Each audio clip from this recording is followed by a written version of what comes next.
جو لوگ اللہ پر ایمان لائیں، کہیں کہ ہمارا رب اللہ ہے، پھر اس پر جم جائیں، ان پر فرشتوں کا نزول ہوتا ہے، نہ کوئی غم کرو نہ خوف، خوشیاں مناؤ جنت کی جس کا تم سے وعدہ کیا گیا تھا۔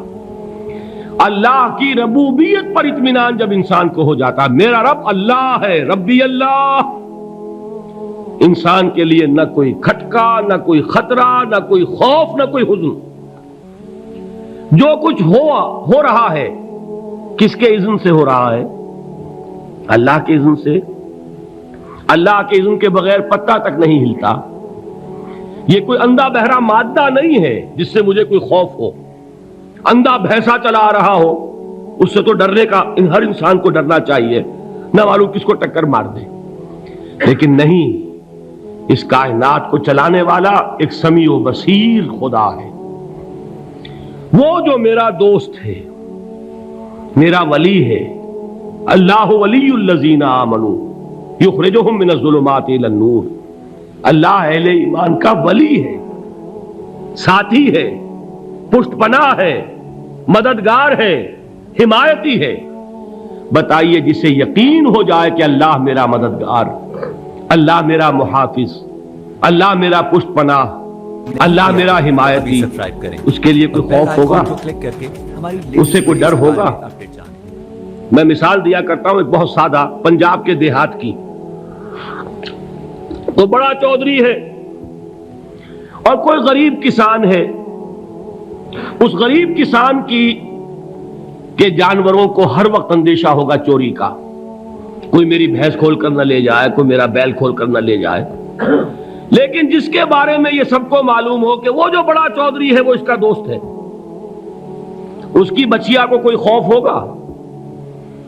اس کی بھینس پر کوئی ہاتھ ڈالے گا؟ اسے کوئی اندیشہ ہوگا؟ نہیں۔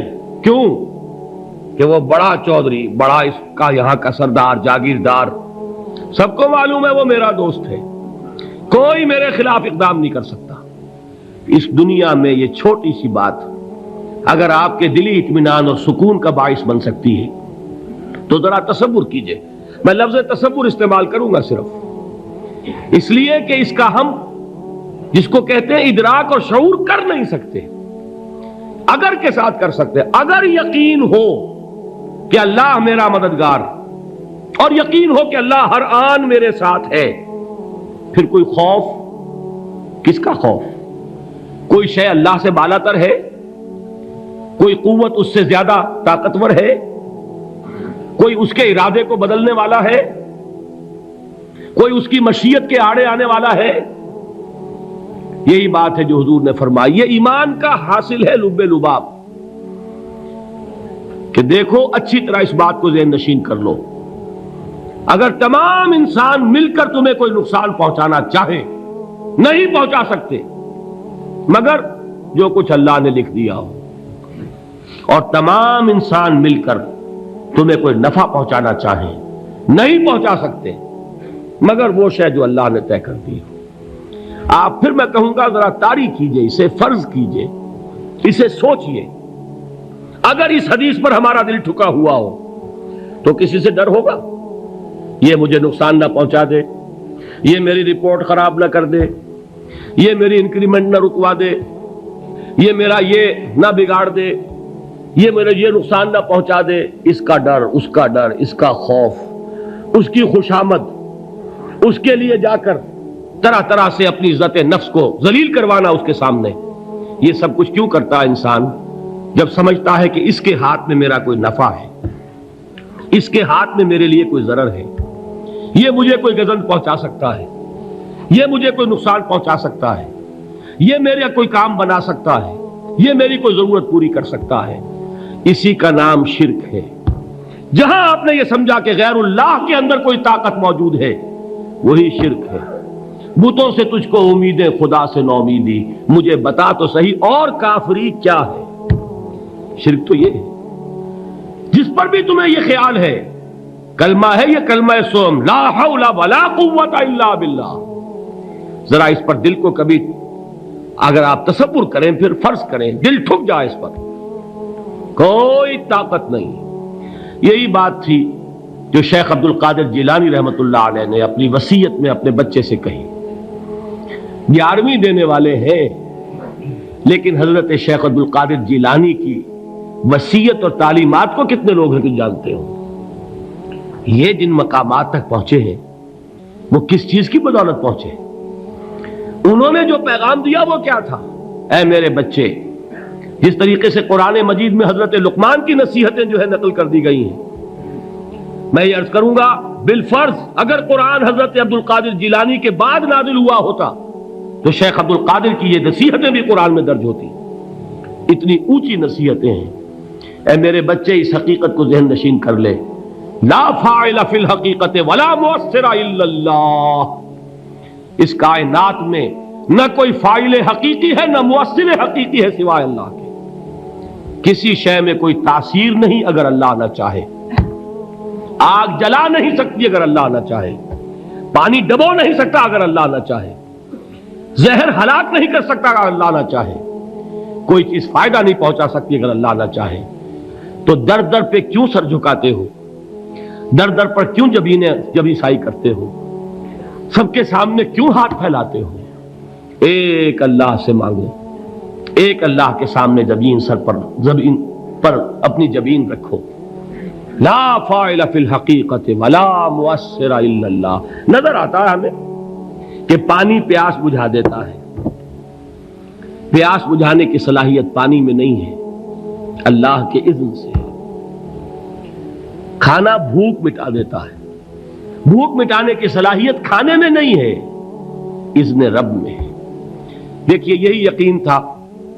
حضرت موسیٰ علیہ السلام کا واقعہ یاد کیجئے. سامنے سمندر آ گیا ہے، قوم دیکھتی ہے پیچھے کہ گرد و غبار کا طوفان ہے. معلوم ہوا کہ فرعون اپنے لشکر سمیت آ گیا ہے. لشکر جب چلتا تھا تیز رفتاری کے ساتھ تو گرد و غبار کا جو طوفان اٹھتا تھا اس کا تصور کیجیے. اور لمحہ بلمحہ وہ قریب آ رہا ہے. پوری قوم نے کیا کہا؟ اے موسیٰ انا لمدرکون. اے موسیٰ ہم تو پکڑے گئے. قرآن مجید نے تو یہاں وہ باتیں نہیں لکھی ہیں، لیکن تورات میں یہ درج ہے کہ بنی اسرائیل جھگڑنے لگے، دست و گریبان ہو گئے موسیٰ کے ساتھ. موسیٰ ہمیں یہاں مروایا لا کر، اس سے تو ہم ہی بہتر تھے. وہاں کھانے کو ملتا تھا، زندگی تو تھی، بیگار ہم کر رہے تھے، موت تو نہیں تھی. اب جو کچھ ہوگا اس کا تصور کرو، جس طریقے سے ہمارے ٹکڑے اڑائے جائیں گے. تو لڑ رہے ہیں حضرت موسیٰ علیہ السلام سے. یہ تورات کی تفصیل ہے. قرآن میں صرف اتنا آیا ہے، پریشان ہو کر انہوں نے کہا انا لمدرکون. موسیٰ ہم تو پکڑے گئے. اس وقت موسیٰ کا جواب کیا ہے؟ کلا ان معی ربی سیہدین. نہیں، میرے ساتھ میرا رب ہے، وہ راستہ دے گا. بتائیے کہاں راستہ نظر آ رہا ہے؟ یہ ہے ایمان بالغیب. راستہ نظر نہ آئے تب اللہ پر یقین ایمان ہے. جیب میں پیسے ہوں اور تب دل کو اطمینان ہے تو ایمان کس پر ہوا؟ پیسے پر، اللہ پر نہیں. جب وسائل و ذرائع نہ ہو اور پھر یقین ہو کہ اللہ مسبب الاسباب ہے، وہ اسباب کا پابند نہیں ہے، وہ اسباب کا محتاج نہیں ہے، اسباب اس کے محتاج ہیں. اگر یہ یقین ہے تو اللہ پر ایمان ہے. یہ نہیں ہے تو تمہارا ایمان اسباب پر ہے، وسائل پر ہے، ذرائع پر ہے، مادیات پر ہے، اللہ پر نہیں. اس وقت کہاں راستہ تھا؟ کوئی راستہ تھا؟ سمندر ہے اور ادھر سے لشکر آ گیا ہے. کلا ان معی ربی سیہدین. اب دیکھیے ایمان کہہ دینا آسان ہے، ہوا معکم اینما کنتم. جہاں کہیں بھی تم ہوتے ہو اللہ تمہارے ساتھ ہوتا ہے. لیکن اس کا یقین قائم ہو جائے تو زمین و آسمان کا فرق واقع ہو جائے. یہی بات ہوئی حضور کے ساتھ. غار ہے، چھپے ہوئے ہیں محمد الرسول اللہ اور آپ کے وہ یار غار ابو بکر صدیق رضی اللہ تعالی عنہ. اقبال نے حضرت ابو بکر کی شان میں چند اشعار کہے صرف، لیکن واقعہ یہ ہے کہ بھاری بھاری نظموں پر اور قصیدوں پر بھاری ہے. طویل ترین نظمیں اور قصیدے ہوں ان پر بھاری ہے. ہمت ابو بکر کی ہمت جو ہے کشت ملت را چو ابر، جیسے بارش سے کھیتی اپجتی ہے، ابو بکر کی ہمت اور عزیمت اس امت کو اسی طرح سینچنے والی ہے۔ ثانیے اسلام و غار و بدر و قبر، وہ دوسرے تھے اسلام میں، دوسرے پہلے کون تھے؟ انا اول المومنین، حضور فرماتے ہیں سب سے پہلا ایمان لانے والا میں، دوسرے ابو بکر۔ ویسے ہمارے ہاں یہ چلتا ہے اختلاف، حضرت علی پہلے ہیں کہ حضرت ابو بکر پہلے ہیں، لیکن اس میں بڑی خوبصورت تطبیق قائم کی ہے علماء نے، اور بہت صحیح ہے۔ چار کے بارے میں فیصلہ ہی مت کرو کہ کون پہلے ہے، ان کی ایک عجیب تقسیم کر دی ہے۔ آزاد مردوں میں، بالغ مردوں میں سب سے پہلے ابو بکر، بچوں میں سب سے پہلے علی، خواتین میں سب سے پہلے خدیجہ، اور غلاموں میں سب سے پہلے زید ابن حارثہ۔ بڑی پیاری تقسیم ہے، یہ چاروں ہی پہلے ہیں، ہر ایک کے لیے اولیت ہے۔ اور واقعہ یہ ہے کہ اگر زمانی اعتبار سے تعین ہوگا تو پہلے خدیجۃ الکبریٰ آئیں گی رضی اللہ تعالی عنہ، کسی اور سے بات کرنے کی نوبت بعد میں آ سکتی ہے، پہلے تو اہلیہ محترمہ سے بات ہوئی، آتے ہی پہلی وحی ہوئی ہے، ابھی تبلیغ کا حکم نہیں تھا، کس کو بتایا واقعہ؟ ابھی اپنی نبوت کی تبلیغ کا تو حکم ہی نہیں آیا، واقعہ کس کا ہے؟ وہ خدیجہ کا ہے۔ جب کہا ہے کہ خشیت علی نفسی، مجھے اپنی جان کا اندیشہ ہے، تو کیا جواب دیا خدیجہ نے رضی اللہ تعالی عنہا؟ وہ صدیقۃ الکبریٰ ہے، صدیقات جو ہے خواتین ان میں چوٹی پر خدیجۃ الکبریٰ ہے رضی اللہ تعالی عنہا، اور صدیق جو مرد ہیں ان میں صدیق اکبر ہے ابو بکر صدیق رضی اللہ تعالی عنہ، لیکن صدیقات میں چوٹی پر۔ جب حضور نے فرمایا خشیت علی نفسی، کیا فرمایا؟ کیا عرض کیا؟ کیسے تسلی دی؟ نہیں نہیں، اللہ آپ کو ضائع نہیں کرے گا، آپ غریبوں کے ہمدرد ہیں، آپ مساکین کے تکالیف رفع کرنے والے ہیں، آپ بیواؤں کی سرپرستی کرتے ہیں، آپ مسافروں کی خدمت کرتے ہیں، اللہ آپ کو ضائع نہیں کرے گا۔ یہ یقین ہے اس خاتون کے اندر۔ خیر وہ ایک علیحدہ بات ہو جائے گی۔ میرے دل پر حضرت خدیجہ رضی اللہ تعالیٰ عنہ کی شخصیت کا بڑا گہرا نقش ہے، جو وہ کوئی اور ہی وقت اور موقع ہوا تو بیان ہوگا۔ بہرحال اقبال نے ایک مصرے میں جو چار اولیتیں جمع کر دی ہیں، ہمتیں او کشت امت را چو ابر، ثانی اسلام و غار و بدر و قبر۔ اسلام میں حضور کے بعد پہلے کون؟ ابو بکر۔ غار میں حضور کے ساتھ کون؟ ابو بکر۔ بدر کی رات اللہ کا رسول سربسجود، وہ جھاڑ، وہ گھاس پھوس کی جو جھوپڑی بنائی گئی تھی، اور وہاں تلوار ننگی لے کر پہرا دینے والا کون؟ ابو بکر۔ اور اس حجرہ عائشہ میں محمد کے بعد سب سے پہلے دفن ہونے والا کون؟ ابو بکر رضی اللہ تعالی عنہ وصلی اللہ علیہ وسلم۔ وہ جو معاملہ میں سنا رہا تھا غار ثور کا، حضرت ابو بکر بھی حضور کے خیال سے لرز گئے ہیں۔ آپ کو یاد ہوگا کہ جا کر پہلے تمام جتنے سوراخ تھے انہیں بند کیا ہے، ایک سوراخ رہ گیا تھا جس کو بند کرنے کے لیے کوئی کپڑا نہیں تھا، وہاں اپنی ایڑی رکھی ہے، تب کہا ہے حضور سے تشریف لائیے، اور اپنے زانو پر حضور کو لٹایا ہے، اور وہاں کسی موذی جانور نے کاٹا ہے، حضور کی آنکھ لگ گئی تھی، اس وقت اس بل کے اندر جو بھی بچھو ہے کیا ہے واللہ عالم، اس نے کاٹا ہے، اس کی تکلیف کی وجہ سے ابو بکر کی آنکھوں سے آنسو ٹپک گئے، حضور کے چہرے مبارک پر پڑے ہیں، تو حضور جاگے ہیں، معاملہ کیا ہے؟ ایڑی نہیں ہٹائی وہاں سے، مبادا وہ جانور وہاں سے نکل کر محمد الرسول اللہ کو کوئی گزن پہنچا دے، ابو بکر کی ایڑی ہے، جس طرح چاہے کھا لے، ختم کر دے، جان نکل جائے تب کوئی آنچ آئے محمد پر تو آئے، لیکن جیتے جی نہیں۔ وہ ہے ابو بکر۔ حضور کے خیال سے اس وقت حضور نے پھر اپنا لعاب دہن لگایا ہے، اور اس سے پھر آپ کی تکلیف ختم ہوئی۔ جیسے خیبر میں حضرت علی کی آنکھ دکھ رہی تھی، اس کو جو شفا حاصل ہوئی ہے وہ بھی حضور کے لعاب دہن سے ہوئی۔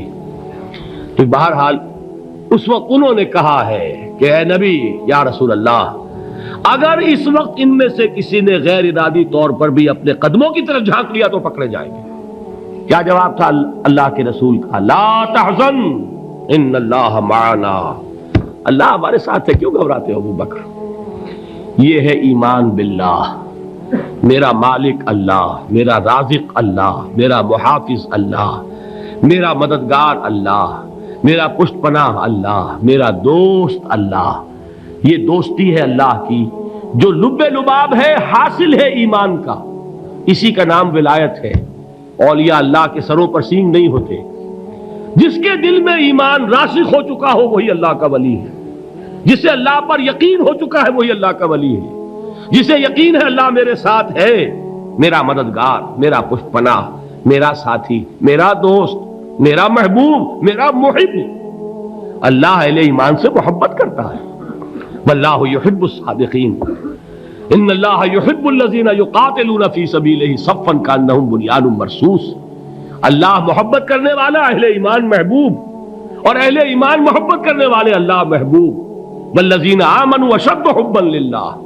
آپ تصور کیجئے جسے یہ رشتہ ایمان یا رشتہ ولایت حاصل ہو جائے، الا ان اولیاء اللہ لا خوف علیہم ولا هم یحزنون، آگاہ ہو جاؤ، اللہ کے دوستوں کے لیے نہ کوئی خوف ہے نہ کوئی حزن ہے۔